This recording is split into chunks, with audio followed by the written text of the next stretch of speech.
so that's all good. That's all exciting for our show.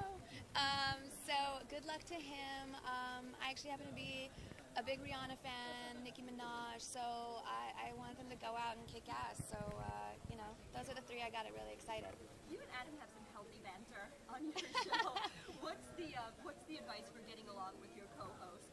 Well, I think everybody, you know, whether you're an only, well, I guess not if you're an only child, but if you have brothers and sisters, you know what it's like to sort of go through your ups and downs and sort of, I think what shocked me when I first came on the show was actually how competitive he was, and then that got my juices flowing, like, wait a minute, I didn't expect that from you at all, and then it was just, it became this playful banter, because the thing that was important for all of us as coaches is we do it. You know, we know what it feels like to get up there and to, you know, have things go wrong, or, you know, all the blood, sweat, and tears that go through the rehearsal process of even getting on that stage and having the guts to do it. So we all four joined hands and we wanted to go in and, like, really make sure that the talent was always supported.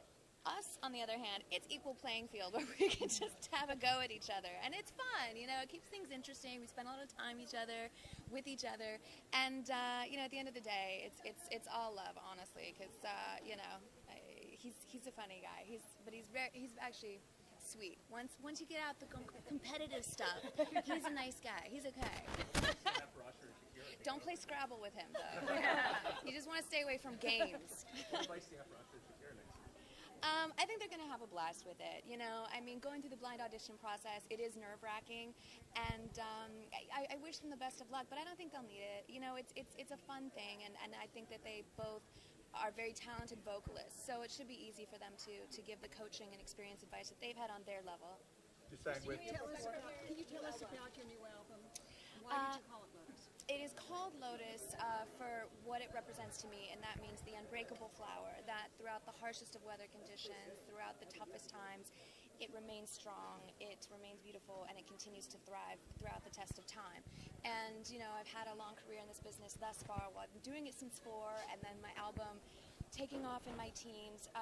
You know, I'm now 31 years old, and it's about freedom and independence and embracing everything that you are as a person and as a woman, growing into myself and remaining strong and continuing to thrive. So this is a celebration record of all of that. Christina, there's so many great artists who were nominated today for an AMA award.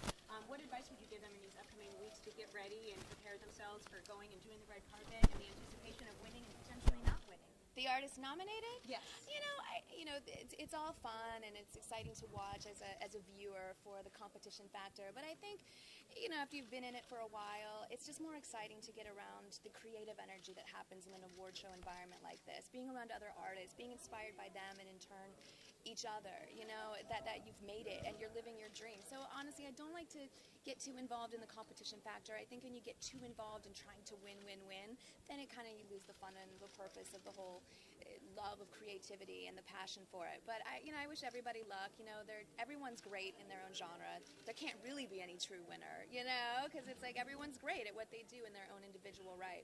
Look at me, I'm used to being a voice coach. What about performing?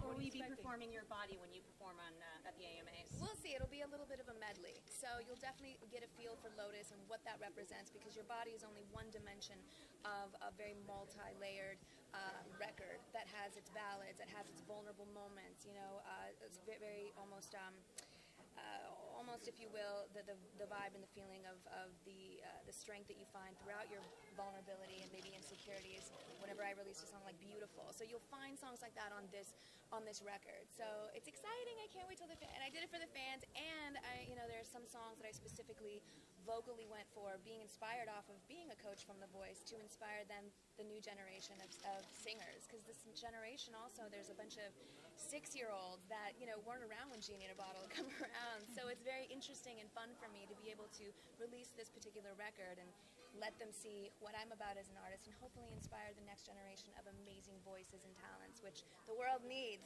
the real singers.